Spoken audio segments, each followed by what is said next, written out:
udah jadi Allah itu sendiri yang turun ke bumi. Sahabat-sahabat dimanapun berada, saya Zulkifli M. Abbas mengharapkan sahabat-sahabat semua untuk kemudian mensubscribe, like, dan juga men-share channel kita ini.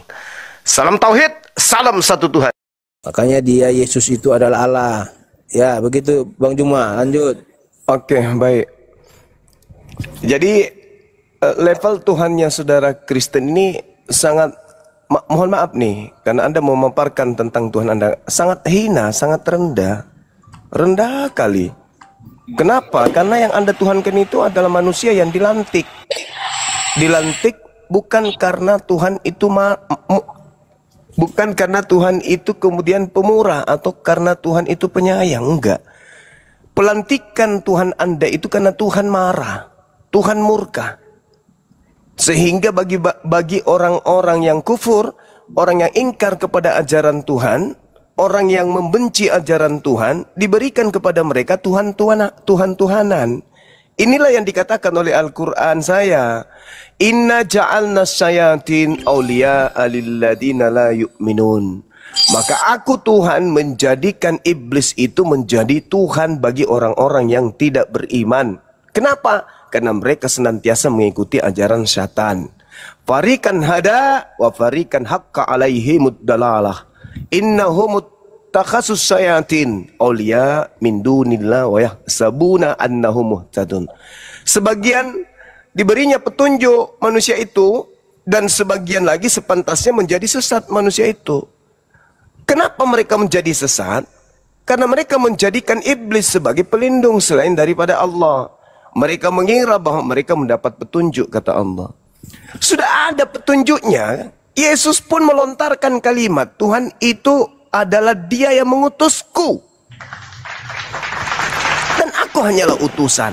Tapi orang-orang pada zaman itu, orang-orang Yahudi yang benci kepada Yesus, marah kepada Yesus, tidak suka kepada Yesus, berupaya membunuh Yesus.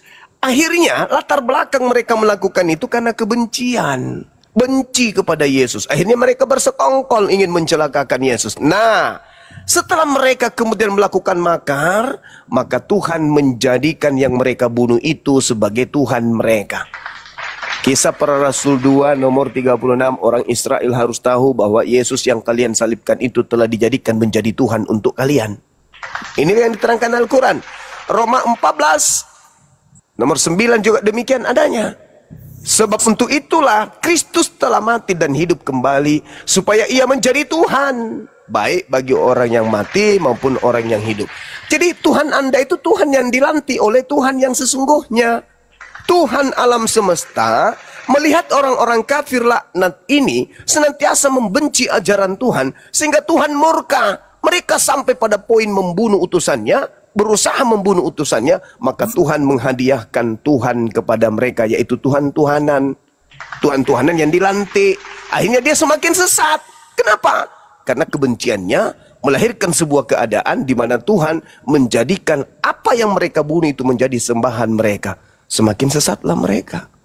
Itulah fakta. Jadi kalau Anda hari ini mengatakan Tuhan kami menjadi manusia, itu logika yang Anda bangun karena Anda sudah tersesat, diberikan hadiah oleh pencipta berupa Tuhan-Tuhanan yang kalian sembah. Yesaya 43 nomor 10, kamu inilah saksi-saksiku. Demikianlah firman Tuhan. Firman Tuhan loh. Dan hambaku yang telah kupilih, supaya kamu tahu, supaya kamu percaya, supaya kamu mengerti bahwa akulah Tuhan. Sebelum aku tidak ada Tuhan yang dibentuk, dan sesudah aku tidak ada lagi Tuhan yang dibentuk. Berarti Yesus yang dibentuk menjadi daging itu bukan Tuhan, tapi ada yang dibentuk menjadi Tuhan-Tuhanan bagi angkatan jahat. Itulah kalian yang kalian sembah. Silakan. Boleh saya jelaskan. Tuhan kami tidak ada dilantik dan tidak ada yang melantik, karena Dia itu Allah itu menjadi Allah. Buka dalam Yohanes 8 ayat 5. Nih. Kata Yesus kepada mereka, aku berkata kepadamu, sesungguhnya sebelum Abraham jadi, aku telah ada. Nih. Inilah yang perkataan Yesus. Makanya Dia berkata, Dia menciptakan langit dan bumi. Sebelum dunia ini dan Abraham ada, dia sudah ada. Maka kami percaya kepada Yesus. Dia adalah Allah kami. Dia bukan dilantik dari Tuhan, tapi memang dialah Allah yang turun ke bumi menjadi Yesus. Oke Bang Juma, lanjut. Oke, saya bantah. Kalau hanya dasar pijakan seperti itu sangat lemah. Tadi saya mengatakan bahwa level Tuhan Anda mohon maaf rendah kali karena Tuhan dilantik. Di dalam Al-Quranul Karim, sebelum kita turun ke atas muka bumi ini, kita itu sudah ada. Wa iz ahasa rabbuka min bani Adam min zuhurihim zurriyatahum wa ashadahum ala anfusihim alastu bi rabbikum qalu bala syahidna. Sebelum kita itu turun ke bumi kita sudah ada. Dan itu juga diterangkan di dalam kitab saudara. Jadi karena saudara Kristen ini sudah kepepet, mau mencari data di mana Yesus bisa jadi Tuhan. Aku ada sebelum Abraham ada. Padahal itu hanyalah sebuah ungkapan yang menyatakan sebagai doa yang dilontarkan dalam Yohanes 17. Bapa, permuliakanlah aku sebagaimana permuliaan yang aku miliki sebelum dunia ini ada. Nah, Yohanes 1:14, Yesus memiliki kemuliaan yang diberikan kepadanya. Itu bukan berarti dia itu adalah Tuhan. Contoh misalnya nih, di Pengkhotbah 3 nomor 15. Yang sekarang ada, itu sudah ada. Dan yang akan ada, sudah lama ada. Apa yang ada itu? Kita manusia. Efesus 1 nomor 4. Sebab dalam dia Tuhan telah memilih kita sebelum dunia dijadikan. Kita ini sudah ada sebelum dunia dijadikan. Itulah yang diterangkan Al-Quran. Itu yang diterangkan Al-Quran. Bahwasanya kita ini ada sebelum dunia dijadikan. Alastu birabbikum qalu bala syahidana an taqulu yaumal qiyamati inna kunna an hadza ghafilin. Tak ada masalah dengan itu karena kalian itu tidak memiliki lagi landasan pijakan untuk menuhankan makhluk yang adalah Tuhan lantikan. Nih saya buktikan, saya sudah membacakan dalilnya padahal. Sebab untuk itulah Kristus telah mati dan hidup kembali supaya dia menjadi Tuhan.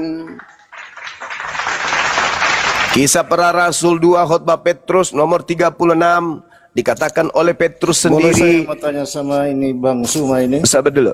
Jadi seluruh kaum Israel harus tahu dengan pasti bahwa Tuhan telah membuat Yesus yang kau salibkan itu dibuat menjadi Tuhan.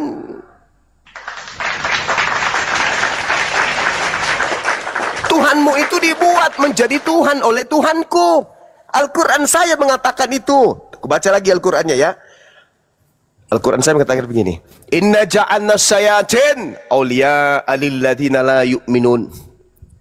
Sesungguhnya aku telah menjadikan iblis itu menjadi Tuhan, menjadi pemimpin, menjadi teladan bagi orang-orang yang tidak beriman. Nah, siapa yang dijadikan Yesus, siapa yang oleh Tuhan jadikan Yesus sebagai Tuhan?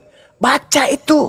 Mereka yang menyalibkan oknum yang dikira Yesus, marah Tuhan. Sehingga Tuhan menjadikan yang disalib itu menjadi Tuhan mereka. Siapa suruh lu jahat?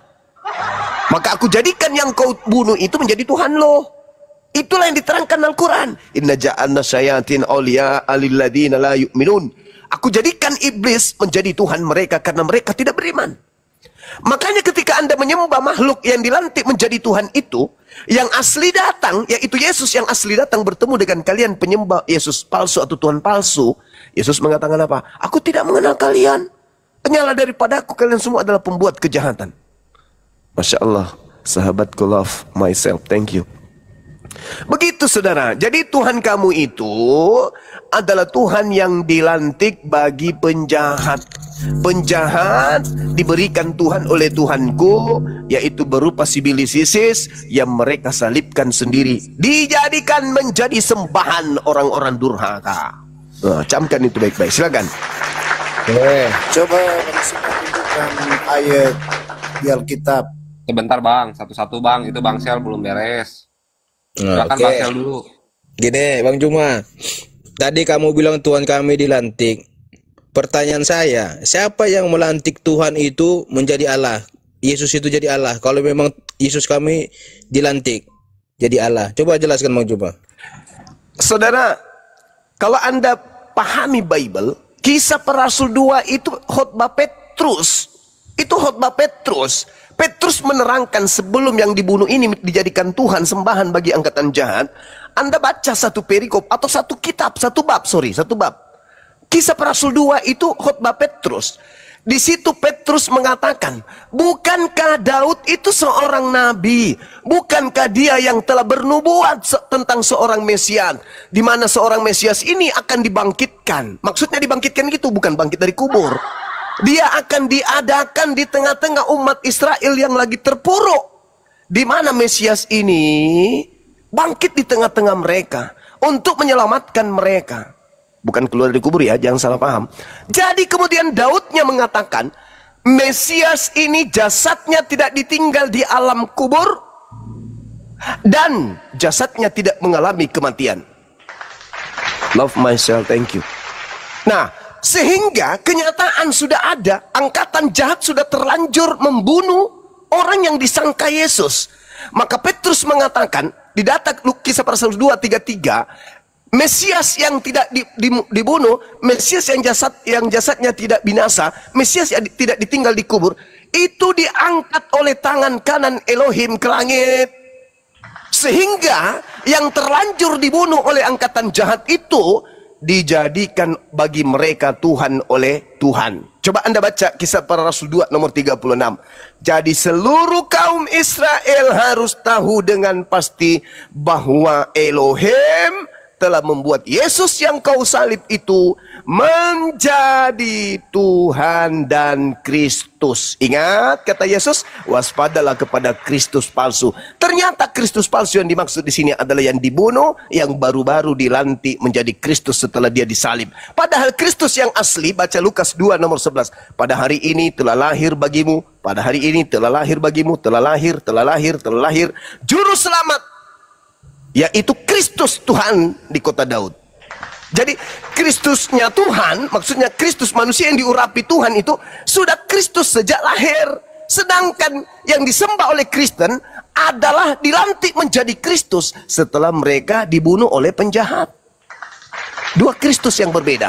Ada Kristus yang sudah Kristus dari sejak lahir, ada Kristus yang nanti dilantik menjadi Kristus setelah dibunuh oleh penjahat. Inilah yang membuat RK itu babak belur pada saat di Superboy, tapi dia dimenangkan karena sudah kelabakan. Silakan. Pertanyaan saya tadi tidak ada jawaban. Di mana Yesus dilantik menjadi Allah? Tunjukkan ayatnya atau dalilnya. Kisah Para Rasul 2 nomor 36. Saya ulang baca.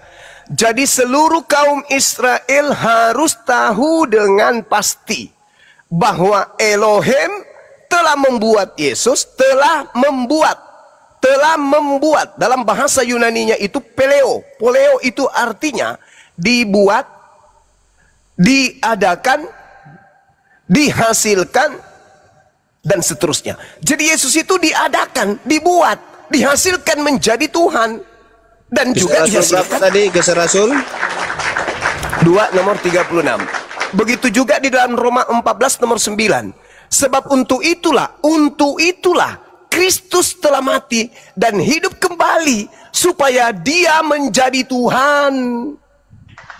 Masya Allah, sahabat-sahabat YouTube, syukran, barakallah, love myself, dan juga udah, barakallah fikum. Itu dalil, Bung. Anda mencari mana dia dilantik. Tengok itu. Jangan bebalkan hatimu seperti orang ahli kitab. Jangan.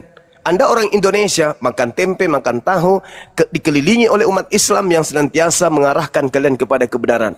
Lembutkan hatimu. Yesus yang disalib oleh penjahat telah dijadikan menjadi Tuhan bagi penjahat. Jadi penjahat itu sudah punya Tuhan. Apa itu? Yang keluar dari kubur. Mana implementasi daripada apa yang saya katakan? Coba Anda baca Matius 12 nomor 38 sampai 40.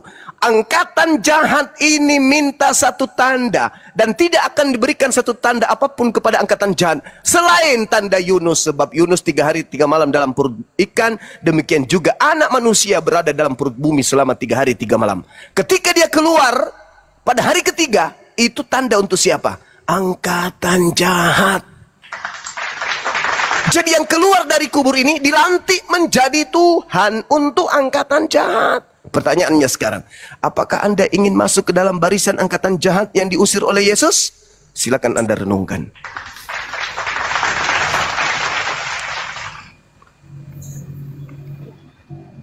Berarti itu aja ya. Yesus dilantik kata Bang Juma di Kisah Rasul 2 ayat 36 nih ya. Yohanes dan juga Roma 4 nomor 9, 14 nomor 9. Kan di sini dia dikatakan, di itu ayat ini menegaskan untuk kebangkitan Yesus. Bukti kebenarannya statusnya sebagai Mesias. Makanya dia Mesias yang baru dilantik, betul. bukan Mesias baru dilantik, memang Hey! dia Allah yang ada. Jadi Abraham seluruh ada. kaum Israel harus tahu dengan pasti bahwa Elohim telah membuat Yesus yang kau salibkan itu menjadi Tuhan dan Kristus. Baru aja dilantik sedetik yang lalu. Ayat, Bang. Itu data. Itu dalil, Bung. Liarmu itu. Itu data. Makanya dulu RK itu mencruet ketika saya Ada tanya, kita dilantik sejak di- kapan Yesus itu? Dengar Bang. RK itu mencruet ketika saya tanya temanya waktu itu, sejak kapan anak Maria itu Kristus? Sejak kapan? Dia mengatakan sejak lahir. Ya sudah, berarti yang disalib ini bukan Yesus. Karena nanti dia dilantik setelah disalib. Oke, Makanya jadi Al-Quran gimana mengatakan dengan ayat wa ini, Bang? makaru wa makarallahu wallahu khairul makirin. Mereka ingin membuat makar, tipu muslihat, kesaksian palsu untuk membunuh Isa alaihissalam. Padahal Allah membalas kejahatan mereka dengan sebaik-baiknya kejahatan. Nah tuh. Oke, jadi gimana dengan ayat itu? Coba jelaskan dulu nih. Yang mana? Ayat Sini. 36 itu. Tinggal sebut. Di mana? Nih, Yohanes 8 ayat 58. Coba jelaskan.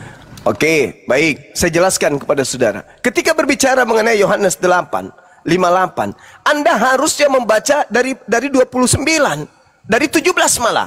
Kalau Anda ingin tahu itu, apa isinya? Berapa ayat berapa? 17. Coba. Nih. Nomor 16-nya, nomor 16 atau 15. Kamu menghakimi menurut ukuran manusia. Aku tidak menghakimi seorang pun. Dan jikalau aku menghakimi, maka penghakimanku itu benar. Sebab aku tidak seorang diri. Kutanya sama saudara, kalau tidak seorang diri berarti berapa? Berapa orang? Ayo. Yang mana ayat berapa tidak seorang diri tadi? Nomor 15 sampai nomor 18 Anda baca. Aku tidak menghakimi seorang pun, bukan seorang diri. Dan jikalau aku menghakimi, nomor 16-nya, maka penghakimanku itu benar. Kenapa bisa benar? Sebab aku tidak seorang diri, tetapi aku bersama dengan Bapa yang mengutus aku. Dan dalam kitab Tauratmu ada tertulis bahwa kesaksian 2 orang adalah sah. Dua.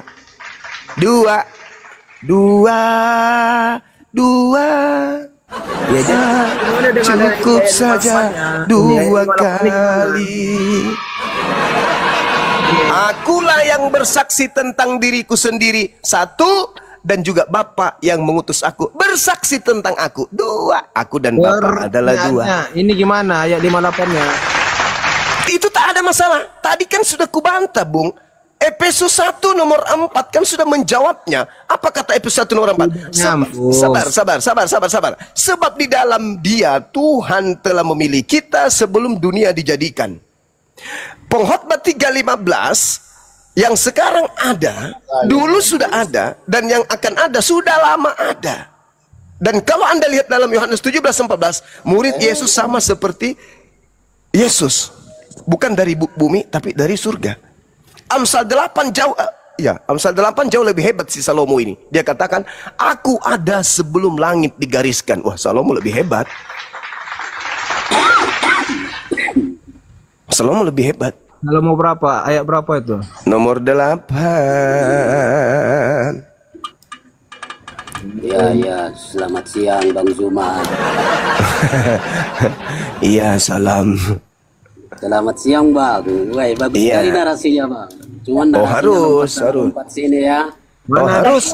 Karena saya mengikuti irama Bible. Bukan di gereja ini soalnya.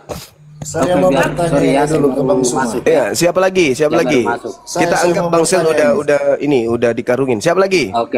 Ya, Saya saya mau baru bertanya. masuk ya, jadi tidak terlalu ikut. Nah, lalu Bang gimana? Kau nggak ada Bang, ini menjawab dalam beberapa laporan. nah, semuanya kan Tuhan siapa yang Izin benar. satu-satu.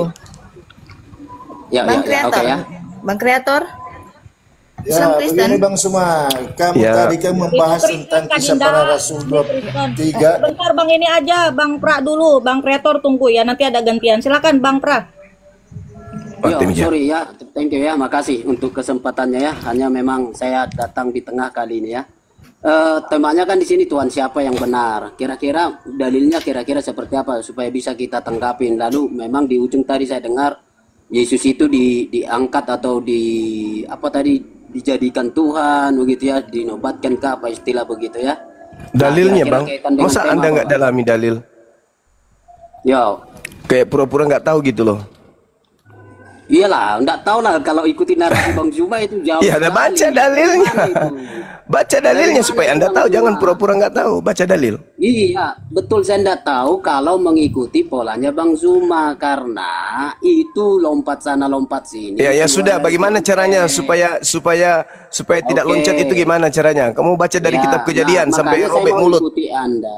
Ya, oke, saya mau ikuti Anda. Buatkan dulu dalil sesuai dengan tema yang tertera di komal kita ini. Tuhan siapa Tadi yang benar. tadi saya sudah menjelaskan Tuhan yang benar itu bukan makhluk, tidak serupa dengan makhluk.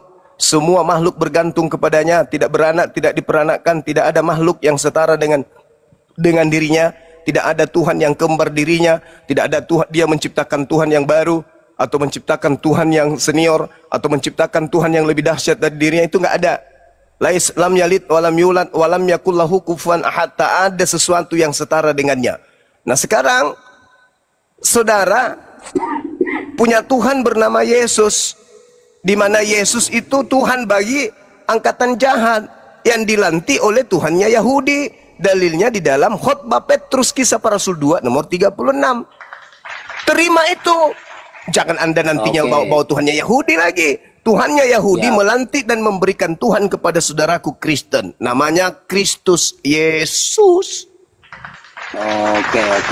Ya, jadi nah, oke, saya ikuti dulu Bang Zuma ya. Kira-kira Tuhannya Yahudi Tuhan yang mana? Yang Kalau melantik Tuhannya Yesus Yahudi, jadi kalau Tuhan Tuhannya yang mana? Yahudi itu, Tuhannya Yahudi mengutus Yesus. Ketika Tuhannya Yahudi mengutus Yesus, orang-orang Yahudi menolak Yesus. Bahkan mereka terpecah menjadi dua golongan. Golongan pertama pengikutnya, golongan kedua pembangkangnya. Pembangkangnya inilah yang berusaha membunuh Yesus. Nah, Tuhannya Yahudi memberikan Tuhan baru kepada pembangkangnya Yesus. Maka yang mereka bunuh yang bukan Yesus itu dijadikan menjadi Tuhan mereka yang pembangkang, yaitu angkatan jahat tersebut. Jelas bukan? Oke, saya silakan. coba identifikasikan dengan bagus, bahkan boleh ditarik ke sekarang ini ya, boleh ditarik. Kira-kira Tuhannya Yahudi itu siapa sih? Tuhannya Coba. Yahudi yang Kira-kira. melantik orang yang disalibkan oleh penjahat itu menjadi Tuhannya Kristen. Kok sederhana loh itu? Jadi seluruh Oh, gitu. kaum Jadi- Israel harus tahu dengan pasti bahwa Elohim telah membuat Yesus yang kau salibkan itu menjadi Tuhan dan Kristus bagi angkatan jahat tentunya. Oke, sekarang saya ikuti abangnya. Oke, Terus. Tuhannya orang Yahudi yang adalah Elohim melantik Yesus menjadi Tuhan Untuk tapi Kristen. Tuhan untuk orang Kristen. Oke. Pintar Nah, kita sekali. masuk ke akar. Menurut Bang Zuma, apakah Tuhannya orang Yahudi yang Elohim itu juga adalah Allah pencipta yang diakui di Kejadian? Iya, betul. Oh, Betul oke. itu. Oke. Oh, betul ya. Iya. Berarti Allah yang Yohanes 1. betul Allah itu Allah yang adalah betul-betul Allah sebagai pencipta langit dan bumi lalu menciptakan Tuhan, oke? Ya, betul. Menciptakan Itulah Tuhan Yesus. untuk orang Yahudi. Nah, ini para Untuk orang pikirannya Kristen. Bang Zuma, kan? Untuk Ya, orang oke lah, Kristen. untuk orang Kristen. Ah. Oke, berarti menurut Anda Tuhan itu bisa diciptakan, Tuhan itu bisa dilantik, Tuhan itu bisa menjadi Tuhan dalam tertentu. Itu menurut Bang Zuma. Itu keadaan yang Oh, itu memaksa. keadaan. Oke. Iya, karena Kristen Saya ikuti Bang Zuma. Karena Kristen menjadikan manusia yang diciptakan, manusia yang dilantik oleh Tuhannya Yahudi sebagai sembahan. Berarti itu iman kalian, bukan iman saya. Siap. Bagus. Nah, sekarang begini. Apakah pernah ada dalam pikiran benaknya Bang Zuma apa yang disebut sebagai terminologi yang diobjekkan sebagai Tuhan itu bisa diciptakan atau dia bisa menjadi Tuhan dalam periode tertentu? Apakah Tuhan itu adalah sebuah ciptaan menurut Bang Zuma? Hai, Al-Quran saya menjelaskan, Inna ja'alna syayatin awliya lilladzina la yu'minun. Aku Tuhan menjadikan iblis sebagai sembahan, sebagai pemimpin bagi orang-orang yang tidak beriman. Kisah Para Rasul 2 nomor 36, sabar. Ada penjahat, ada orang yang dikutuk Elohim, yang kemudian disalibkan pada saat itu untuk menggantikan anaknya yaitu Yesus, dilantik menjadi Tuhan bagi angkatan jahat. Dan mengajarkan, dan angkatan jahat ini mengajarkan kepada orang-orang di luar Yahudi untuk menuhankan kepada Tuhan yang dilantik oleh Tuhannya Yahudi ini. Itulah Karisteng. Jelas bukan? Baik, saya ikuti Bang Zuma ya. Nah, oke lah. Bang Zuma membuat semacam karya Allah termasuk Tuhan, termasuk iblis. Oke, itu kan versi kitab Anda, itu urusan Anda ya. Nah, tapi begini, kembali ke Matius, Kisah Para Rasul 2 nomor 36 kok jadi Anda bantah. Kembali kepada itu. Saya tadi mengejar Bang Zuma. Apakah yang disebut dengan atau kriteria-kriteria sifat-sifat yang melekat secara mendasar kepada sesosok yang disebut Tuhan itu, dia bisa ada dalam periode waktu tertentu? Pencipta alam semesta itu meliputi segala sesuatu. Sanurihim ayatina fil afaq wa fi anfusihim. Aku Tuhan akan memperlihatkan kepada mereka tanda-tanda keberadaanku, kebesaranku di segenap penjuru dan pada diri mereka sendiri. Jadi tidak perlu ada Tuhan dilantik. Iya. Tidak perlu. Lah kenapa Tuhan melantik? Nah, tanya Kisah Para Rasul, kenapa ada orang yang dikutuk Tuhan dilantik menjadi Tuhan, dan Tuhan yang dilantik ini diperuntukkan untuk angkatan jahat. EGP itu derita saudara. Di konteksnya jangan lompat-lompat dulu. Kita belajar Kisah Rasul pasal 2. Oke, ya? Buka satu bab. Silakan Anda buka satu bab, silakan. Oke, silakan. Saya buka juga di sini. Buka juga di situ. Oke, nah, saya mulai ya. Saya mulai. Oke, nah, saya mulai. Tidak apa-apa. Saya lanjutkan dulu ya. Saya lanjutkan. Oke, silakan. Jadi begini. Tuhan yang benar, Sang Elohim itu, Sang Pencipta langit dan bumi, dia berkategori apa istilahnya ya? Saya buatlah berhakikat dasar dia adalah Tuhan. Nah, lalu dia menciptakan lagi Tuhan. Dia menciptakan. Jadi Tuhan menciptakan Tuhan. Ini kan menurut Anda. Ini menurut itu Anda. Di dalam kitab saudara, lucu kan? Nah, inilah orang Kristen ini ya. Di kitabnya sendiri jelas-jelas mereka dihadiahkan Tuhan yang keluar dari kubur, kok jadinya saya yang dituduh. Kalau Al-Quran saya jelas saya bacakan kepada saudara. Orang-orang yang tidak beriman, ya, orang-orang yang tidak beriman, Tuhan alam semesta menjadikan setan sebagai pemimpin mereka. Dan itu terbukti di dalam kitab saudara. Orang yang disalib dijadikan menjadi Tuhan bagi angkatan jahat. Sudah, oke Bang Zuma. Sekarang ini ya. Anda tidak bisa lolos, tidak bisa. Yang bersubstansial. Apa? Enggak apa-apa.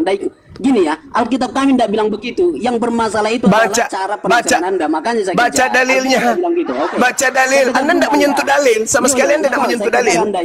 Anda hanya ingin menjatuhkan. Anda ingin menjatuhkan saya yang begitu kuat berdiri, tapi nggak bisa. Anda nggak menyentuh dalil. Kenapa Anda nggak berani? Sabar. Kenapa Anda tidak berani menyentuh dalil? Kisah Para Rasul 2 nomor 36. Selain hanya mengatakan camat-camat, loncat sana, loncat sini. Kenapa Anda tidak menyentuh dalil itu?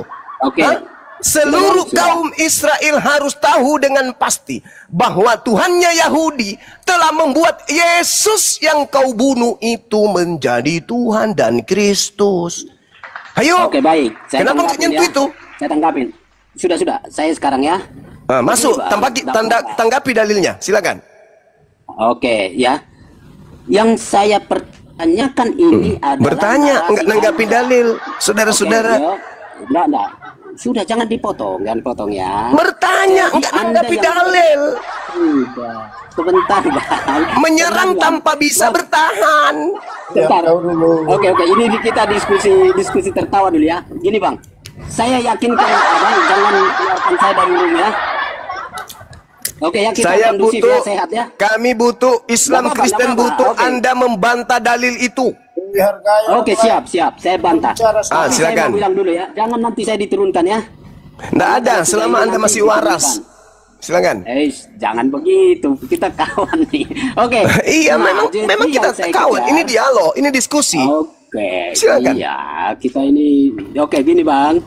Jadi saya mempertanyakan narasi Anda yang membuat semacam penjelasan panjang lebar, lalu kesimpulan Anda bahwa ayat yang di dalam Kisah Rasul pasal 2 itu adalah bahwa Yesus itu dijadikan Tuhan. Nah, untuk membantah itu mudah. Coba aja lihat di dalam Lukas pasal yang kedua ayat 11, dia sebelum lahir pun sudah disebut Tuhan. Oke, ya. Jadi dia sudah Tuhan, Yesus sudah Tuhan. Jadi kalau Anda Oke. Bentar, Bang ya. Jadi kalau Anda Nggak ada bantahan? bilang Yesus itu Tidak ada bantahan? Tuhan pasca kematiannya, setelah Yesus mati lalu dia dijadikan Tuhan, sementara sebelum dia lahir pun sudah disebutkan dia Tuhan. Itu justru membuktikan Yesus itu ada dua.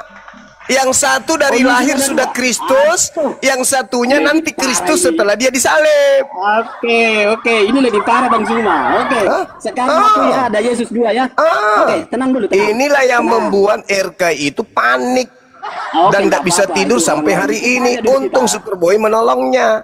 Oke, mantap. Jadi gini Bang, sekarang Abang sudah setuju bahwa ada 2 Yesus. Satu Yesus di Iya, dalam ini buktinya. pasal 2 Lukas ayat 2:11, Yesus itu Oke, sudah lalu- Kristus dari sejak lahir.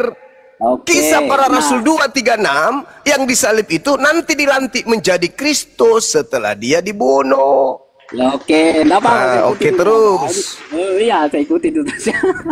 Nah, sekarang menurut Abang, di dalam kitab yang sama, apalagi nih penulis yang sama, bahwa ada 2 Tuhan, ada 2 Yesus. Satu Yesus yang sebelum lahir sudah disebut sebagai Tuhan, Kristus.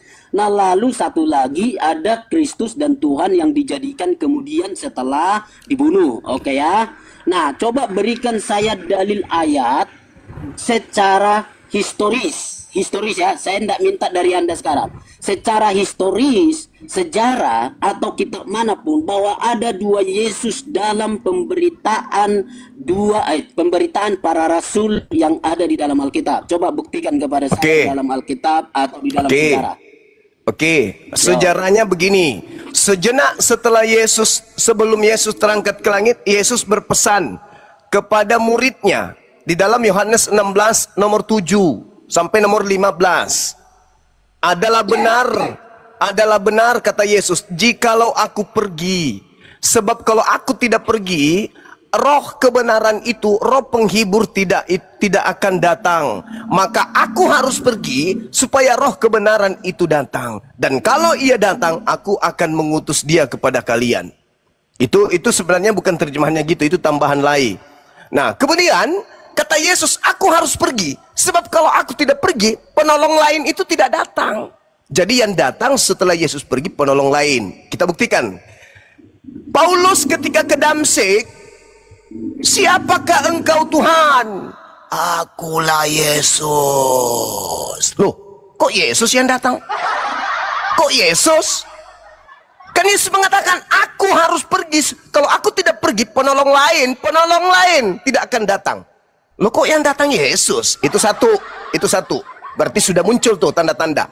Yesus di dalam Matius 24 nomor 4 nomor 5 berkata, waspadalah, ini ucapan Yesus kepada muridnya di Bukit Zaitun. Waspadalah kepada penyesat yang datang kepadamu dengan memakai namaku, Yesus, dan berkata, akulah Kristus. Berarti penyesat itu mengaku siapa? Yesus Kristus. 2. Yang ketiga, sabar dulu. Yang ketiga, kan secara histori Anda minta. Lukas 21 nomor 8, Yesus berpesan kepada orang Yahudi, Waspadalah kepada penyesat yang datang kepadamu dengan memakai namaku dan berkata, akulah dia. Saatnya sudah dekat, jangan kamu percaya. Yang keempat, Yesus berkata dalam Yohanes 12 nomor 31 dan juga Yohanes 14 nomor 30. Apa kata Yesus? Sekarang saatnya penghakiman akan dunia. Sekarang juga penguasa dunia yaitu iblis akan dilemparkan keluar. Tidak banyak lagi aku berkata-kata dengan kamu, sebab penguasa dunia yaitu iblis telah datang dan tidak sedikit pun berkuasa atas diriku. Nah, artinya penguasa dunia itu memakai nama Yesus dan berkata, akulah Kristus. Sekarang Anda lihat di Kisah Para Rasul 2 nomor 36 tadi itu. Apa kata Petrus? Orang Israel harus tahu bahwa Yesus yang kau salibkan itu telah dijadikan menjadi Tuhan dan Kristus. Telah dijadikan menjadi Tuhan dan Kristus. Ingat, di dalam Lukas 2 nomor 11, pada hari ini telah lahir bagimu Kristus.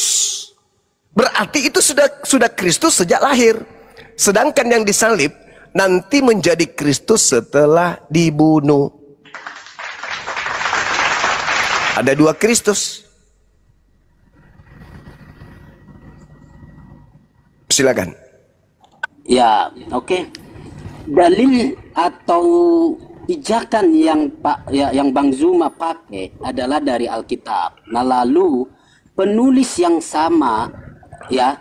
Jadi di bagian awal dia sudah menyatakan di dalam, kita pakai dulu Kisah Para Rasul ya, saya ikuti Bang Zuma. Nah, di Kisah Para Rasul bahwa sudah ada di situ dikisahkan Yesus itu pada akhirnya naik ke surga setelah menampakkan diri, membuktikan dirinya telah bangkit. Oke ya, di dalam pasal 1 ayat 5 mulai 45 itu ya. Jadi dia membuktikan diri bahwa dia sudah bangkit. Oke. Nah, Yesus yang sama naik ke surga. Nah, lalu ketika dia naik ke surga, sebelum naik ke surga, dia mengumpulkan para rasul, murid-muridnya untuk jangan meninggalkan Yerusalem gitu ya. Lalu mereka menantikan janji Bapa. Nah, Petrus sebagai tokoh di situ adalah orang yang sama yang ikut di dalam menyaksikan kenaikan Yesus.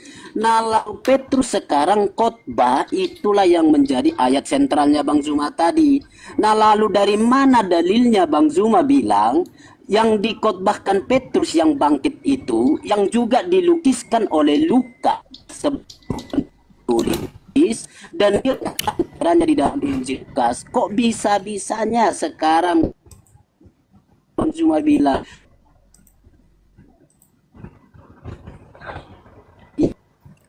maksud Yesus dua lainnya. Jaringannya melepoten. Ke apa yang kita pakai jauh dari sejarah bahwa ini, dan Anda belum bisa membuktikan itu ya. Anda gagal membuktikan bahwa ada dua Yesus yang berbeda ya. Dan kalau lihat secara akal baik ya, nggak usah harus jadi Kristen saja. Coba kasih naskah itu, Alkitab itu kepada mereka. Apakah mereka akan beranggapan bahwa itu pribadi yang berbeda? Tidak, Bang Zuma. Nah, itu sebabnya saya katakan narasi Anda adalah narasi ngawur, mengarang-ngarang saja itu, bilang ada Yesus yang berbeda. Sorry. Ya. Oke. Andalah yang membantah dalil, kocar-kacir sana sini, entah apa yang Anda omongin. Anda harus tahu dulu, Lukas itu menulis bukan firman Tuhan. Yang ditulis Lukas itu hasil penyelidikan. Jadi kalau ada anta-beranta di dalamnya, ya wajar. Lukas bukan nabi, dia manusia biasa. Dia menyusun berita-berita yang dia dapatkan dari cerita-cerita tentang peristiwa-peristiwa yang terjadi. Theophilus yang mulia, banyak orang berusaha menyusun satu berita tentang peristiwa-peristiwa yang terjadi di antara kita. Seperti yang disampaikan kepada kita oleh mereka yang dari semula adalah saksi mata dan pelayan firman. Karena itu, setelah aku menyelidiki segala peristiwa itu dengan seksama dari asal mulanya, aku mengambil keputusan untuk membukukannya dengan teratur bagimu, supaya engkau dapat mengetahui bahwa segala sesuatu yang diajarkan kepadamu itu sungguh benar. Ini buku karya ilmiah Lukas dicatat khusus untuk seseorang yang bernama Theophilus, bukan firman Tuhan. Wajar kalau di dalamnya banyak cerita yang kontradiksi, kontraversi, dan kontraindikasi. Ya. Sekarang Anda lihat, Anda susah untuk menemukan sebuah kelemahan di argumentasi saya. Kenapa? Saya berdalil, dalil saya jelas. Ketika dikatakan dalam Lukas 2 nomor 11, pada hari ini, jangankan disalib, untuk keluar dari tempat tidur aja Yesus belum bisa, karena baru lahir. Oke. Pada hari ini telah lahir bagimu juru selamat. Juru selamat. Iya. Kristus. Iya. Apa itu Kristus? Oke, baik. Sabar dulu, diam dulu. Jaringan Anda perbaiki dulu sambil mendengarkan. Pada hari ini telah lahir bagimu juru selamat. Kristus. Apa Kristus? Manusia yang diurapi Tuhan. Jadi terjemahan yang sebenarnya di situ adalah pada hari ini telah lahir bagimu manusia yang diurapi Tuhan di kota Daud. Hari ini. Berarti taruhlah tanggal 1, bulan 1, tahun 1. Tanggal 1, sabar, saya belum selesai. Percuma pun Anda ngomong, tidak ada isinya. Anda ngomong, nggak ada fungsinya. Lebih baik Anda duduk cantik, ambil pulpen, catat semua yang saya sampaikan, habis itu syahadat. Hari ini tanggal 1, bulan 1, tahun 1. Tanggal 1, bulan 1, tahun 1, lahir Kristus di kota Daud. Nah, pada tanggal 1 bulan Desember, 25 Desember. Sabar dulu. Saya analogikan supaya kalian paham, otak kalian susah, banyak dedaknya di dalam. Tanggal 25 Desember tahun 33. Bang Juma. Diskusi baik dulu. Kan? Aduh, gimana? Saya belum selesai, bonyok. Sok pintar, sok mau ngomong, tapi udah kau turun. Bukan Najis. maskermu itu, Sumbing. Loh, kok jadi emosi? Saya kesal karena saya belum selesai. Kalian menutupi kebenaran. Tanggal 1 bulan 1 tahun 1 Kristus telah lahir. 33 tahun kemudian ada orang dilantik, baru dijadikan menjadi Kristus. Sekarang ada berapa Kristus? Ada Kristus yang sejak lahir di tahun 1, ada Kristus nanti di tahun 33. Sekarang ada berapa Kristus? Kutimpuk juga pakai asbak mulut kalian nanti ya. Udah capek-capek aku ngajar, kalian tidak menghargai. Ini ilmu mahal, tidak diajarkan sama pendeta. Kalau pendeta ajarkan ini habis perpuluhan. Paham kalian? Ada berapa Kristus? Ada yang tahun 1 sudah Kristus. Nanti tahun 33 setelah keluar dari kubur baru Kristus. Ada berapa Kristus? Hah? Memang otak kalian ini penuh dengan dedak soalnya. Bebal. Makanya dikatakan sesat. Kenapa? Hal yang sudah valid, hal yang sudah terang, hal yang sudah lurus pun ingin kalian bengkokkan. Manusia kalian bengkokkan menjadi Tuhan. Tuhan kalian bengkokkan menjadi manusia. Itulah tabiat kalian. Tabiat sibilisisis.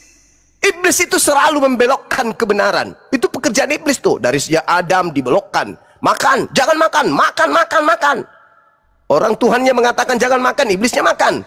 Tuhannya mengatakan 2 Kristus, dia mengatakan satu. Bantah terus. Itulah tabiat iblis. Ya. Sudah nyata datanya, secara histori pun kau minta. Tahun 1 lahir Kristus, tahun 33 ada mayat yang dilantik menjadi Kristus. Dalilnya lengkap pun. Lukas 2:11, hari ini tanggal 1 bulan 1 taruhlah tahun 1 telah lahir Kristus. Tahun 33 Yesus yang kau salibkan itu telah dijadikan menjadi Kristus. Kalau itu Yesus yang lahir pada tahun 1 telat. Dia juga memang sudah Kristus dari sejak sononya. Berarti ini bukan Kristus. Inilah yang diterangkan Al-Quran. Aku menjadikan iblis sebagai sembahan, sebagai pimpinan, sebagai junjungan mereka. Inna ja'alna syayatin aulia, pemimpin, junjungan, Tuhan, sembahan lilladzina la yu'minun, bagi orang-orang yang tidak beriman. Itulah yang dikhotbahkan Petrus di Kisah Para Rasul 2:36. Makanya Yesus tidak menjual, makanya Paulus tidak menjual Yesus kepada orang Yahudi. Kenapa?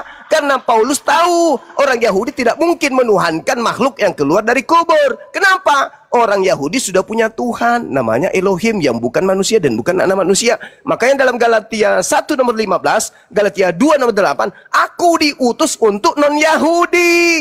Karena non-Yahudi masih bisa dibodoh-bodohin. Kalau Yahudi nggak bisa. Yahudi sudah paten, nggak bisa diganggu Tuhannya. Maka yang bisa diganggu Tuhannya hanya penganut pagan, Roma, Yunani, dan seterusnya. Itulah lahir agama kalian, menyembah kepada Kristus.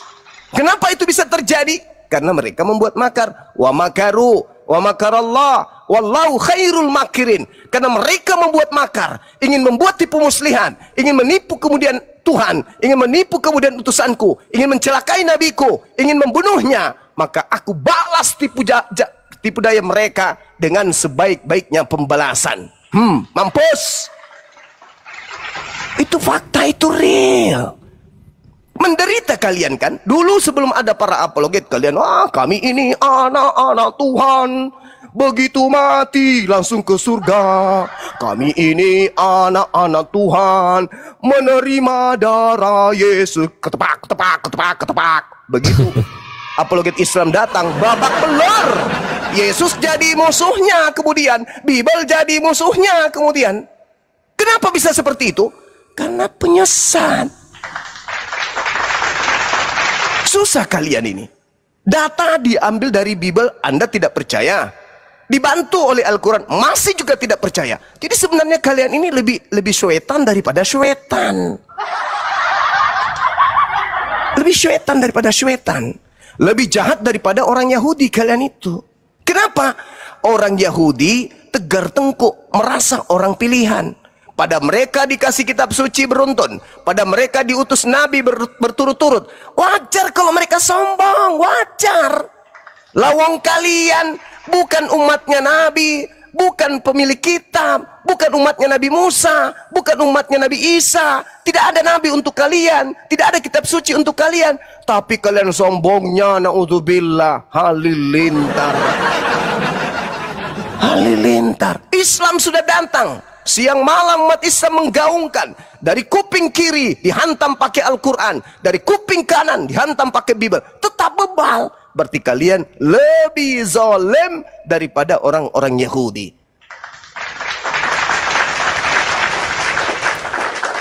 Ya wong, kalau musuhmu itu adalah Bible, kalian mau berpijak kemana?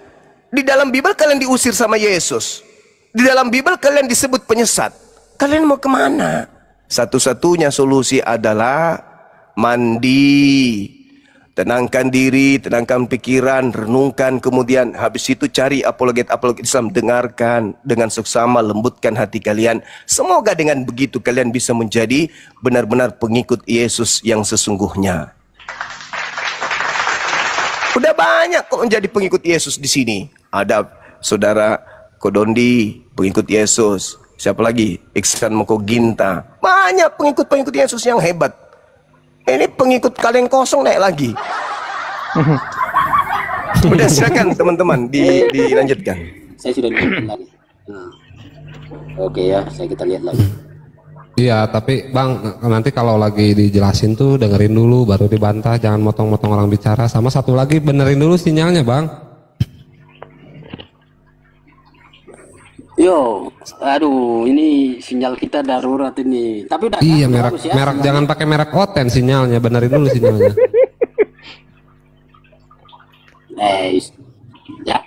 Jangan buat narasi-narasi begitulah, kondusif aja kita, ya, Bang. Iya, kondusif. Ya udah saya bantu Abang cari pohon terus naik ke pohon. Nggak usah. Ya udah, jangan baper, kan katanya ditampar pipi kiri kasih pipi kanan, kok gitu aja marah. Oke, saya alah Nggak ada gitu-gitu. Kita udah oke. Nah, tanggapin Bang Zuma ya. Boleh, siap ya? Sinyal kau nggak siap. Oke. Sok-sokan mau ngadapin Bang Zuma. Turun lagi.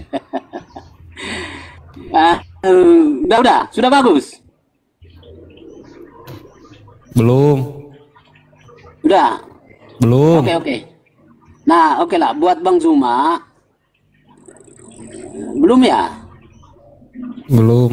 Harus ini ya, perbaiki. Ya nggak tahu lah kok nanya saya. Abang cari pohon, naik dulu ke pohon. Sudah. Kok nanya saya?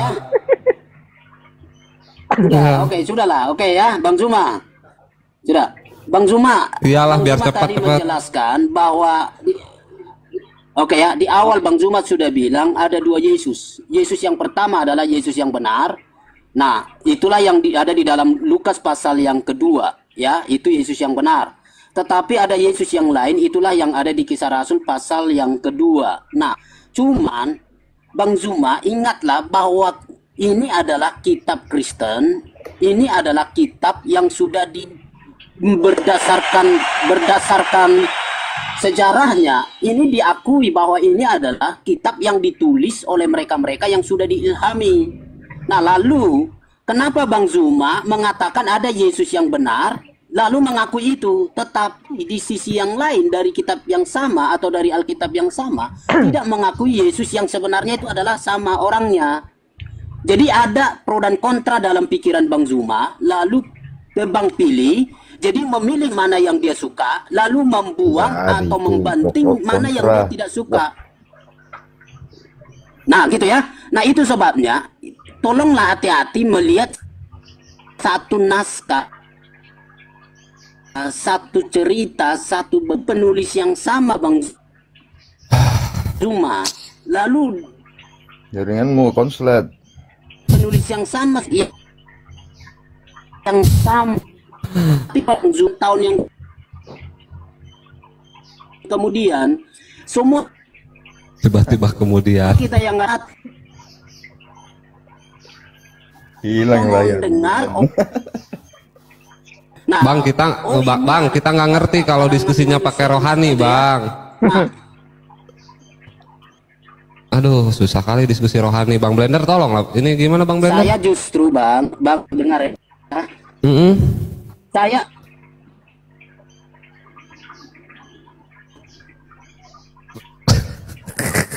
jangan dibuat framing terhadap tulisan atau kitab yang sudah ditulis di sana. Lalu di kemudian hari ada memframing itu. Lukas ya Bang, saya paham Bang. Rasul, ya saya paham Bang. Di bawah dulu ya Bang ya. Jadi kasihan. Ya paham ngerti. Yuk next yang lain. Bang Sel mau ditanggapi nggak? Coba ini ya, saudara siapa tadi, Paramex, dengarkan. Dengarkan saya ya. Kita berbicara mengenai agama di depan orang yang beda keyakinan dengan kita itu. Kita harus lebih mengedepankan bagaimana cara kita mengkanter, lalu kemudian memberikan attack terhadap lawan diskusi.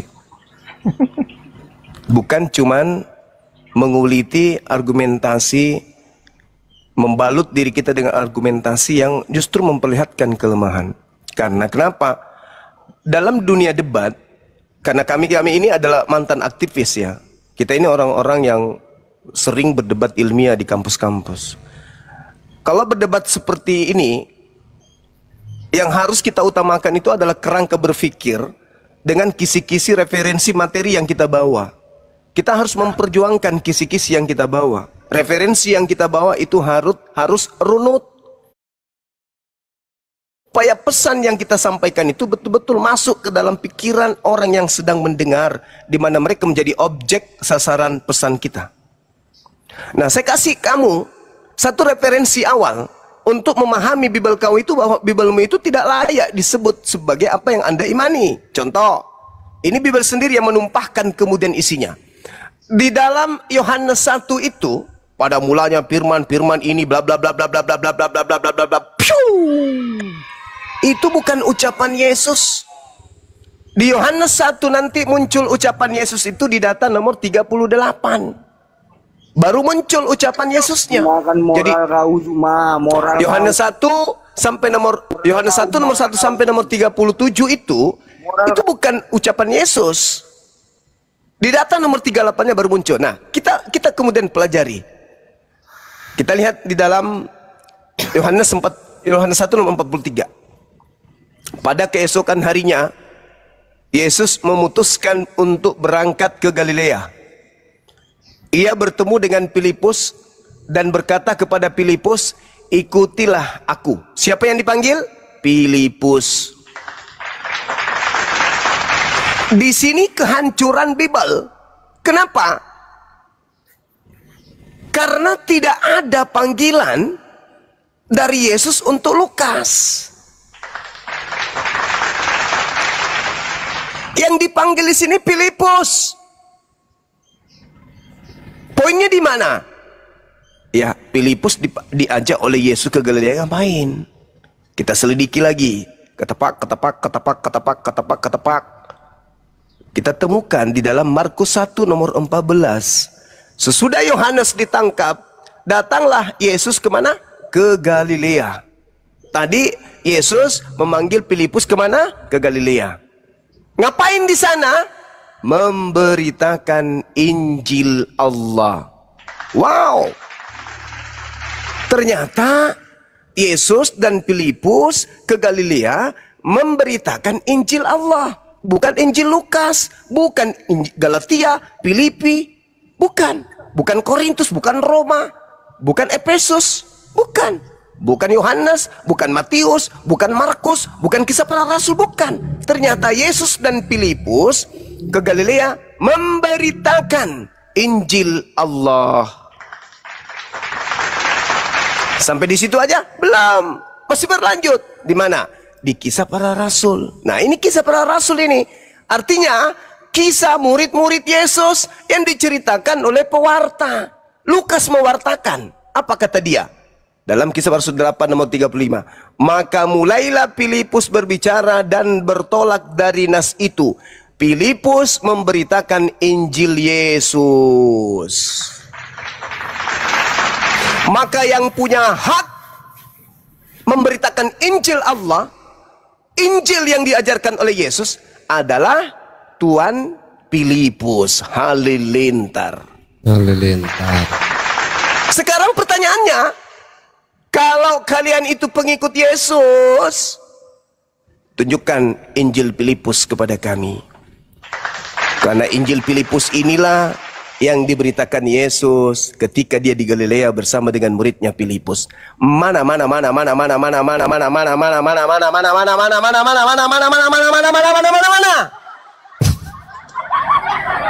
Injil yang Yesus beritakan itu? Mana Injil Filipus itu mana? Mana Injil kerajaan Allah itu mana? Yang diberitakan Filipus itu mana? Ada. Upil. Sok paten, sok cantik. Jangan ajarin kami.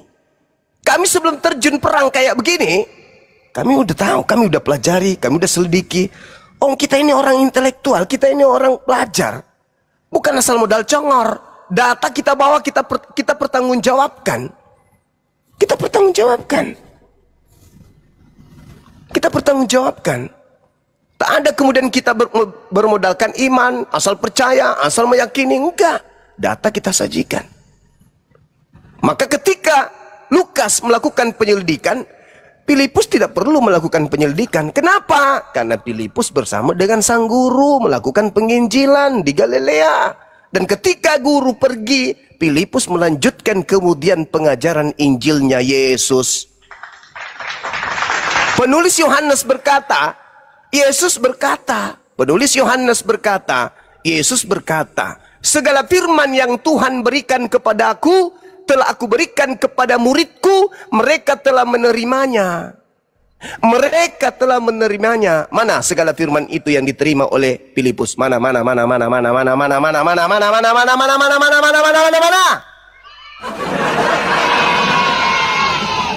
Segala firman yang Tuhan berikan, yang Allah berikan, yang Bapa berikan, yang Elohim berikan kepadaku, telah aku berikan kepada muridku Filipus. Dan Filipus telah menerimanya. Dan Filipus percaya bahwa Bapalah yang telah mengutus aku. Mana segala firman itu? Ketepak Lukas, ketepak Markus, ketepak Roma. Sejak kapan Yesus mengajarkan buku-buku kayak begitu? Sejak kapan? Galatia ditulis tahun 52. Efesus ditulis 65. Kemudian Filipi ditulis 60. Kemudian Roma ditulis tahun 65. Apalagi surat Paulus itu? Tesalonika ditulis tahun 58. Apalagi suratnya Paulus? Kau banyak Timotius. bicara Zuma. Buka blokirnya Edis supaya kau dia mau masuk. Edis mau masuk. Timotius itu ditulis tahun Edis 60 sampai 62. Ayo. Edis mau masuk, buka blokirmu. Zuma. Jelas itu. Lalu Paulus di Galilea itu tahun berapa, Cak Ayu? Lalu Filipus memberitakan Injilnya Yesus itu tahun berapa, Cak Kangkung? Apa yang diajarkan Yesus tidak sampai kepada Kristen. Apa yang diajarkan Filipus tidak sampai di gereja. Yang sampai di gereja adalah pemberitaan-pemberitaan wartawan yang tidak dikenali oleh Yesus. Begitu saudara-saudara. Ya. Nah, kalau penyesat itu datang pasukannya, buka blokirnya Edis. Mana bisa diblokir? Kamu tinggal masuk di sini. Kalaupun misalnya saya blokir, tidak mungkin semua yang ada di sini memblokir dia. Maka boleh naik ke sini. Biar kita kupas, kita siram mulutnya pakai dedak panas. Lagian juga dia sudah kabur dari negara ini. Ngapain lagi dia nyentil-nyentil negara ini? Harusnya dia melakukan pengajaran terhadap orang-orang Amerika sana. Di sana juga banyak Islam kok. Udah diminta sama Bunda Mila untuk ketemu malah sembunyi. Kalau kau udah kabur, kabur aja. Tapi kalau kau ingin berdebat dengan kita, ya kembali ke Indonesia dong. Kalau tidak kembali ke Indonesia, ngapain pelawak dihadapi seperti itu? Pelawak. Dia itu bukan pendebat, dia itu penghujat. Saya kira begitu teman-teman. Silakan kalau masih ada pasien angkat ke sini, dudukkan di kursi saya biar ikat tali, biar jangan lari. Silakan. Siap Guru Nda. Ini kita sapa dulu Bang Jerry, monitor. Selamat malam. Selamat siang. Bang kurangin ehonya Bang, kayak orang kampung. Ya, Abang Muslim apa Kristen? Saya Kristen. Oke, ada yang mau ditanyakan? Iya, mau tanyakan kepada Abang. Bang agak dikecilin Bang, echo sama itunya Bang. Oh, sudah jelas ini, oke aman. Ya, agak dikecilin juga volumenya. Kayak orang kampung Bang, kayak ini dangdut horeg. Oh iya, oke ini sudah aman. Silahkan. Saya mau bertanya, ini kan temanya Tuhan siapa yang benar ya? Ya, jadi kita berbicara tentang Tuhan ini berarti ya. Lalu pertanyaan saya, apakah Tuhan yang benar itu menyesatkan manusia atau menyelamatkan manusia? Silakan.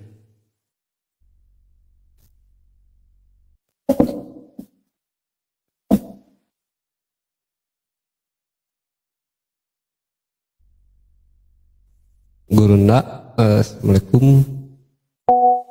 Atau lagi sholat? Lagi berdoa Guru Nda mungkin ya. Apalah kau? Sebentar lah, mungkin lagi ngambil air. Sabar. Oke, sorry teman-teman. Ya, ada pasien? Ada ini Guru Nda, ada. Alhamdulillah. Ya, gimana? Abangku, mau tanya abangku. Siap. Ini kan temanya Tuhan siapa yang benar ya. Siap. Jadi pertanyaannya, apakah Tuhan yang benar itu Tuhan yang sejati itu bukan Tuhan palsu, yaitu dia mengkehendaki manusia itu diselamatkan, bukan dibinasakan atau disesatkan. Oke, jadi pertanyaan, apakah Tuhan itu penyesat? Bukan dong. Tapi Tuhan itu memberikan dua jalan. Yang pertama jalan sesat, yang kemudian jalan benar. Al-Quran mengatakan, amtazul yauma ayyuhal mujrimun. Katakanlah kepada orang-orang kafir, berpisahlah kamu dari orang-orang mukmin pada hari ini, wahai orang-orang yang berdosa. Jadi Tuhan pencipta langit dan bumi itu menurunkan dua kaidah dalam hidup ini, yaitu baik dan jahat. Zalika bi annal ladina kafaru taba'ul batil wa annal ladina amanu taba'ul haqqa mir rabbihim. Jadi dua kelompok. Orang-orang kafir itu mengikuti yang batil, yang sesat. Dan sesungguhnya orang-orang yang beriman itu mengikuti kebenaran dari Tuhan. Maka Tuhan menentukan sesat, sesat, jahat, jahat, baik, baik, benar, benar. Tuhan memilih siapa yang sesat. Siapa yang sesat itu? Orang-orang yang sudah diajarkan padanya Yesus itu cuma nabi, dia cuma rasul, dia hanya manusia. Tapi dipilihnya, menuhankannya. Tuhan sudah memilih, hei jangan makan babi, tapi dimakannya babi.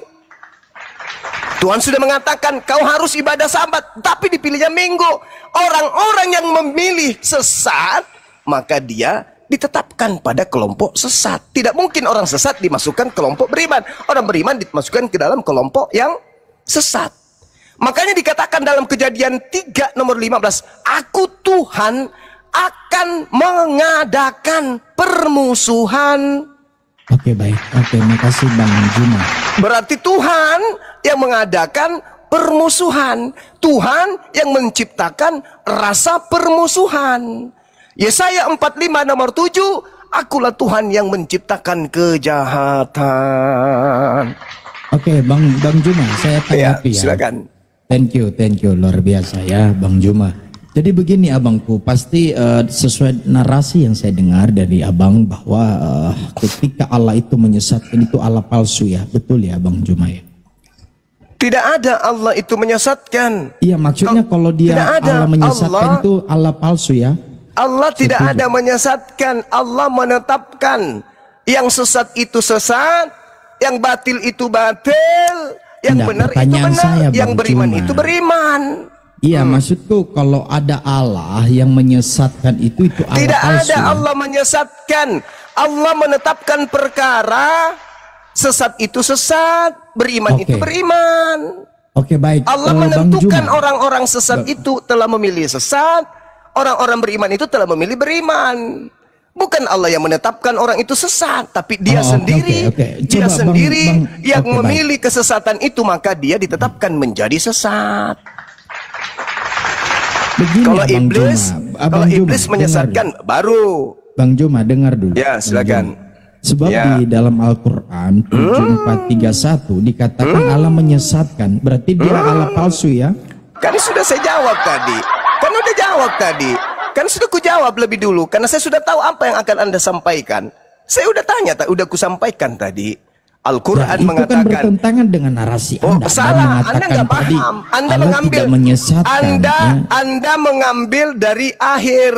Orang itu ambil dari awal. Man ihtada fa innama yahtadi li nafsi wa man dalla fa innama yadillu 'alaiha wa la taziru waziratu wisra ukhra wa ma kunna mu'azzibina hatta nab'atha rasula. Barang siapa berbuat sesuai dengan petunjuk Allah, maka sesungguhnya itu untuk keselamatan dirinya sendiri. Barang siapa sesat padahal sesungguhnya itu hanyalah kerugian bagi dirinya sendiri. Dan seorang yang berbuat dosa tidak dapat memikul dosa orang lain, tetapi kami tidak akan menyiksa sebelum kami mengutus seorang rasul.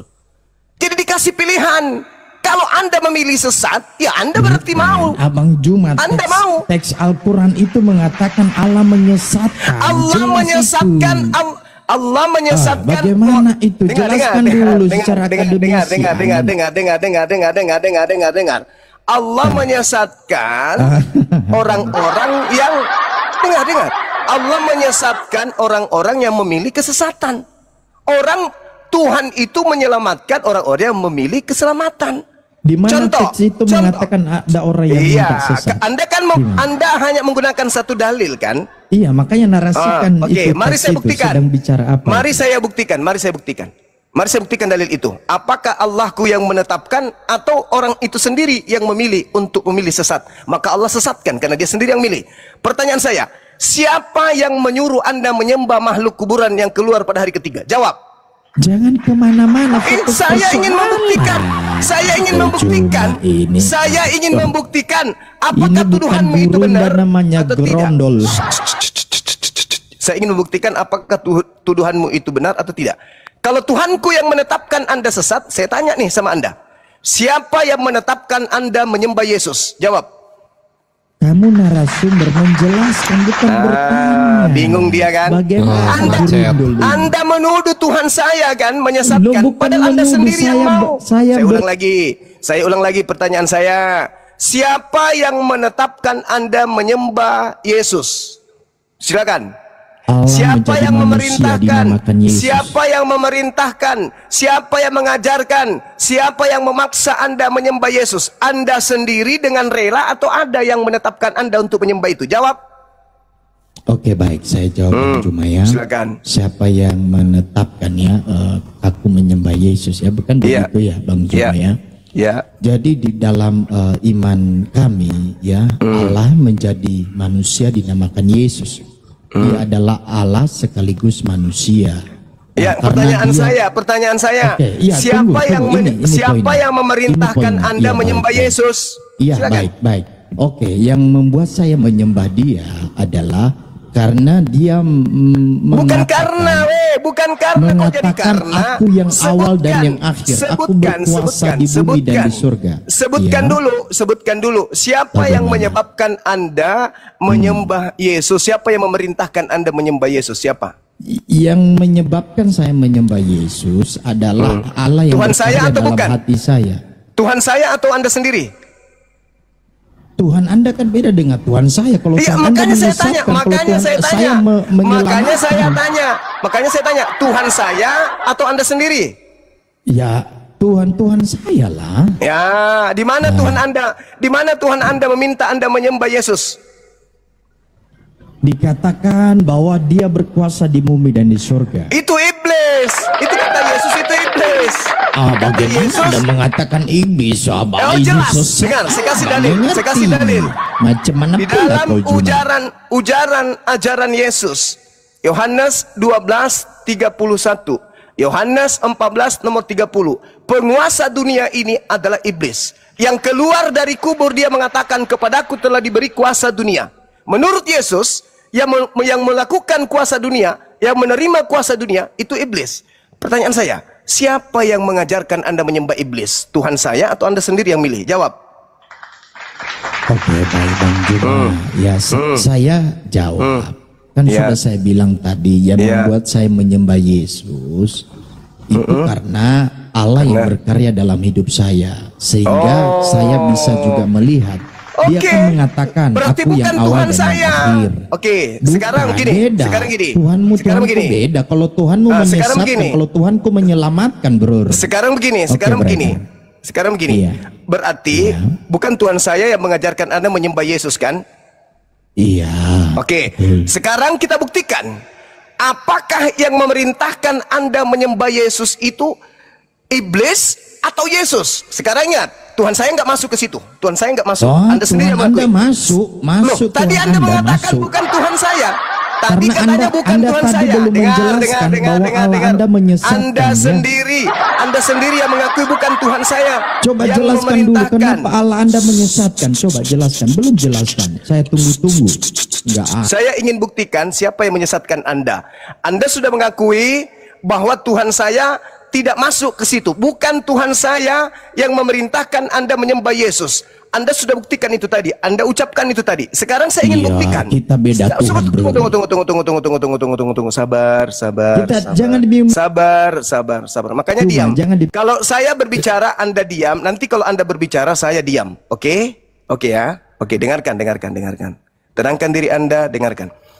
Anda mengatakan Anda menyembah Yesus bukan karena Tuhan saya. Oke, berarti Tuhanku sudah di luar garis. Sekarang saya ingin tahu, Anda kan menyembah Yesus nih. Saya ingin tahu, apakah Yesus yang mengajarkan menyembah dirinya atau iblis? Tolong kamu tunjukkan kepada saya, Yesus memerintahkan menyembah kepada dirinya atau menyembah kepada Elohim Tuhannya Abraham? Jawab. Di mana data eksplisit ya, Bang Juma? Begitu ya. Hidup kekal itu adalah mereka mengenal Engkau satu-satunya. Kemudian ketika ditanya oleh muridnya, Guru, apa yang harus aku kerjakan supaya aku bisa memperoleh hidup yang kekal? Kata Yesus, hidup harus kau kerjakan adalah lakukan segala perintah Bapa. Apa perintah Bapa? Jangan ada ilah lain di hadapanku. Itu perintah Bapa. Berarti Bapa Tuhannya Abraham tidak mau manusia menyembah Yesus. Hanya dia yang harus disembah. Pertanyaan saya, bukan Tuhannya Abraham yang minta Anda menyembah Yesus. Bukan Tuhan saya ternyata yang menyuruh Anda menyembah Yesus. Sekarang tinggal dua kandidat, Yesus atau iblis. Jawab. Meong. Yesus. Di mana Yesus mengajarkan sembahlah aku? Tunjukkan dalil. Tuhan Yesus mengatakan kepada teman-teman, katanya tadi gantian, kok meong? Enggak, saya minta dalil. Oh, tidak termute ya? Oh, tidak termute ternyata. Saya dengar. Tunjukkan dalilnya, karena tinggal dua kandidat. Tuhannya Abraham tidak, Tuhannya Islam tidak. Tinggal dua kandidat, Yesus dan setan. Tolong tunjukkan di mana Yesus meminta agar manusia menyembah dirinya. Silakan. Tunggu dulu. Tuhan Abraham sama Islam sama. Kalau Anda mengatakan tidak sama, yang jelas Tuhannya Abraham tidak minta Anda menyembah Yesus, Tuhanku juga tidak minta Anda menyembah Yesus. Berarti dua hakikat ini yang kau katakan beda, itu sama-sama tidak menginginkan itu. Sekarang tinggal dua kandidat. Satu Yesus, dua setan. Kalau Yesus yang meminta Anda menyembah Yesus, tunjukkan dalilnya. Kalau tidak ada, tinggal satu kandidat.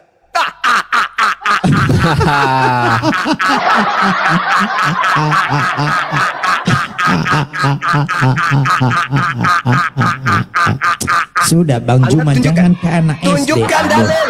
Tinggal dua kandidat. Gimana Tunjukkan dalil. ini? Yesus meminta untuk disembah. Ingat, di dalam Lukas 4 nomor 7 iblis minta disembah. Sudah, kita mau jawab. Pertanyaan saya, tunjukkan di mana dalilnya Yesus minta disembah. Silakan. Saya diam. Oke, baik ya. Data secara eksplisit tidak ada dikatakan bahwa Yesus. Udah selesai udah. Tunggu dulu, saya bernarasi ganti-gantian. Sabar. Boleh saya bicara, Bang Juma? Anda ke gereja, cebok di sana pakai batu ulekan yang habis dipakai ulek cobek. Jadi saudara-saudara, Oten tadi, penyembah makhluk yang keluar dari kubur itu sudah membuktikan bahwa sembahan dia sendirilah yang menyesatkan dirinya.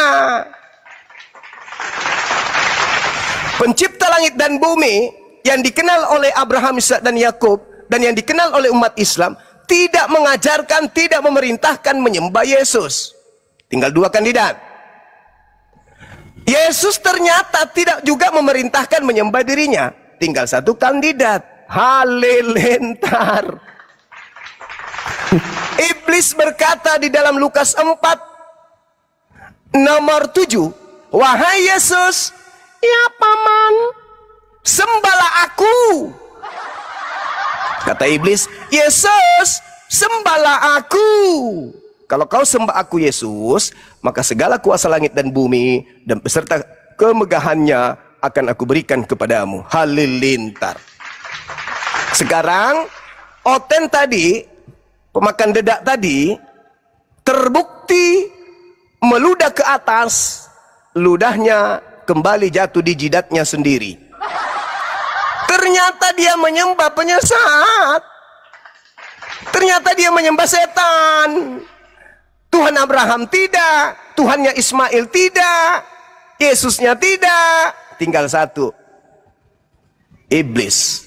Nah, Yesus mengatakan, waspadalah kepada penyesat yang datang kepadamu dengan memakai namaku dan berkata, akulah Kristus. Berarti betul, pada hari Minggu mereka berkongko-kongko ke rumah ibadah mereka. Tidak ada perintah Tuhannya Abraham, tidak ada perintah dari Tuhannya Islam, tidak ada perintah dari Yesus. Lalu siapa yang membisikkan mereka ke gereja hari Minggu kompak begitu? Siapakah dia?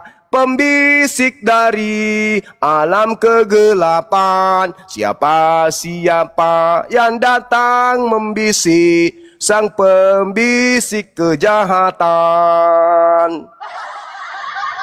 Kompak segitu sedunia pada hari Minggu, kompak. Yesus tidak pernah mengajarkan ibadah Minggu, Tuhannya Abraham tidak pernah mengajarkan ibadah Minggu, Tuhannya umat Islam tidak pernah mengajarkan ibadah hari Minggu, Yesus tidak pernah mengajarkan ibadah hari Minggu. Kok mereka kompak hari Minggu? Siapa di balik semua itu? Oke, saya kira udah terbukti ya teman-teman. Cukup bagi kita untuk mengkarungin, ya, membuat orang masuk karung goni. Tujuannya menghujat, ternyata kena dijidat sendiri. Silakan. Syahpurullah. Ada selesai nih. Ya Bang Si, monitor. Selamat siang. Ya, selamat siang. Muslim apa Kristen Bang? Nggak jelas agama saya Bang. Oh ya, di bawah dulu ya Bang ya. Terima kasih.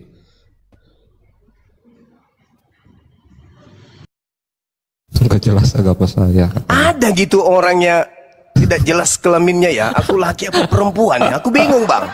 Aku laki apa perempuan? Aku bingung. Lucu orang ini. Ini siapa yang naikin lagi ini? Pendeta Longor. Ya, halo. Bang Juma, mau diskusi tidak kita? Berani?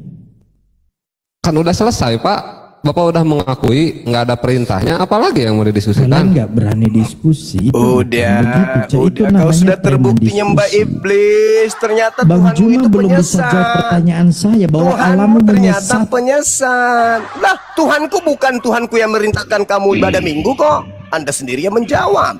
Bukan Tuhannya Yahudi juga, Anda sendiri yang menjawab. Satu-satunya kandidat, kalau bukan Yesus ya setan.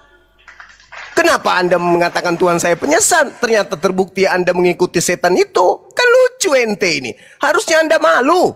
Tapi gimana mau malu ya, otak nggak berfungsi.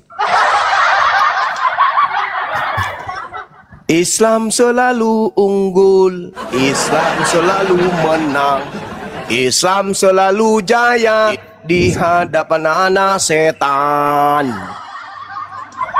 Assalamualaikum warahmatullahi wabarakatuh. Selamat siang Bang Zuma dan semuanya. Waalaikumsalam warahmatullahi wabarakatuh. Pagi ya. Sehat selalu, salam kenal dari Sulawesi Barat. Iya Bang, terima kasih. Terima kasih Bang. Ya, maaf masuk ke Komal ya, izin. Ya, izin di bawah ya Bang ya. Yang mereka tunggu dulu. Apa sih orang ini ah? Yang mereka selalu unggulkan itu apa?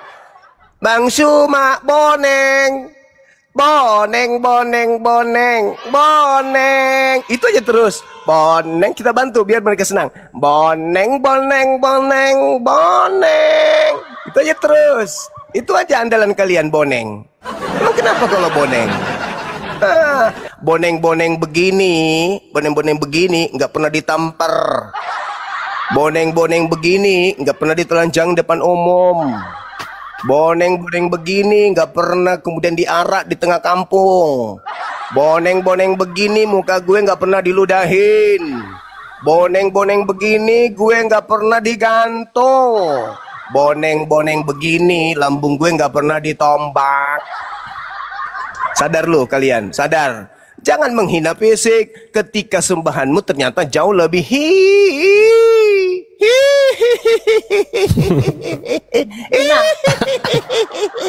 Berhenti menghina fisik.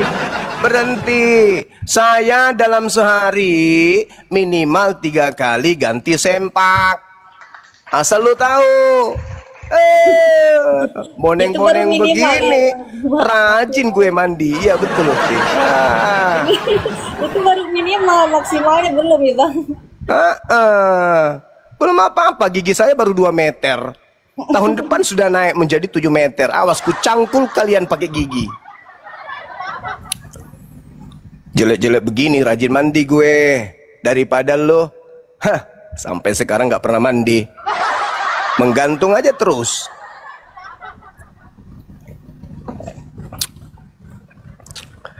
Jangan menghina fisik, bro. Iri kali orang dia. Iya, jangan menghina fisik. Jangan, Piri. Di sini tuh tanganku itu saya nggak, yang ada cuman kepalanya itu kenceng. Ya, kamu jarimu bolong habis dipaku. untung bukan tengah kepala bekas paku. Kalau kepala bekas paku ya kuntil. Aduh, parah. Bang Juma ini justru dia pakai masker. Dulu waktu dia nggak pakai masker, ganteng kali, banyak oten-oten wanita ngejar dia. Makanya banyak oten-oten wanita banyak ngejar Bang Juma. Makanya pakai masker. Nggak pakai masker lebih ganteng dia. Sengaja. Oten-oten semua wanita ngejar terus. Nagih utang.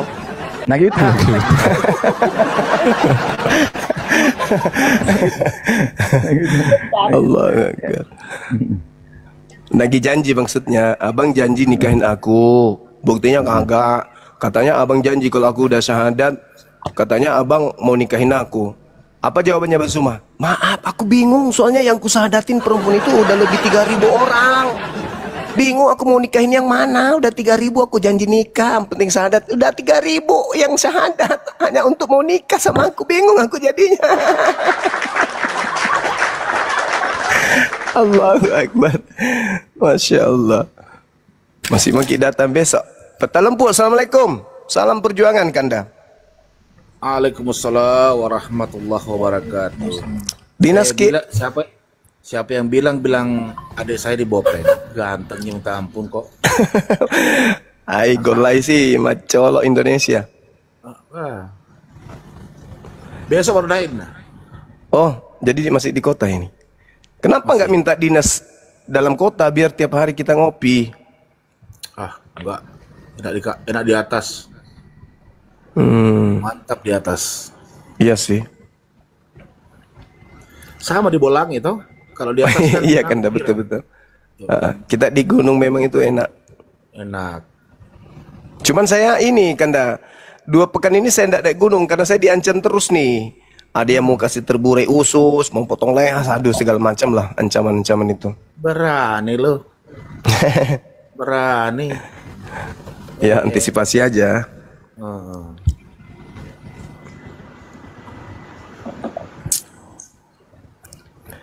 Ngancam bang.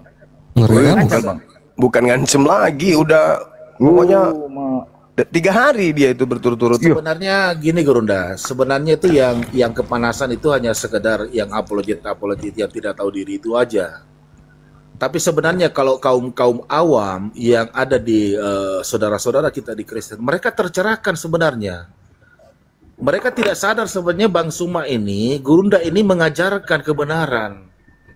Daripada Anda dibodohin terus oleh bapak-bapak gereja. Bapak gereja itu mengajarkan berdasarkan apa yang mereka narasikan gitu ya? Berdasarkan pikiran dia. Tetapi Gurunda dia mengajarkan berdasarkan apa yang ada tertulis dalam kitab Anda.